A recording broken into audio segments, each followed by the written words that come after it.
तर तिकडे नाशिकमध्ये प्रहारच्या वतीने चक्काजाम आंदोलन करण्यात आलं। नाशिक पुणे महामार्गावर चक्काजाम आंदोलन करण्यात आलं। बच्चू कडूंच्या समर्थनार्थ आंदोलन करण्यात आलं। तर प्रहार संघटनेचे बच्चू कडू यांच्या आंदोलनाला नाशिकच्या प्रहार संघटनेच्या कार्यकर्त्यांनी पाठिंबा दर्शवण्यासाठी नाशिक पुणे महामार्गावर चक्काजाम आंदोलन केलं।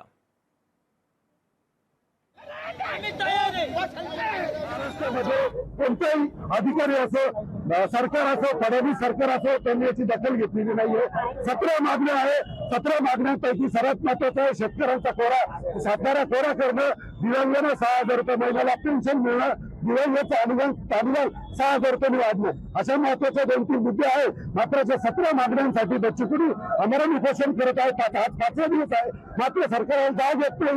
म्हणून आम्ही नाशिक जिल्ह्यामध्ये प्रहार दिव्यांग संघटना, प्रहार जनशक्ती पक्षाच्या वतीने आज रास्ता रोको केलेला आहे।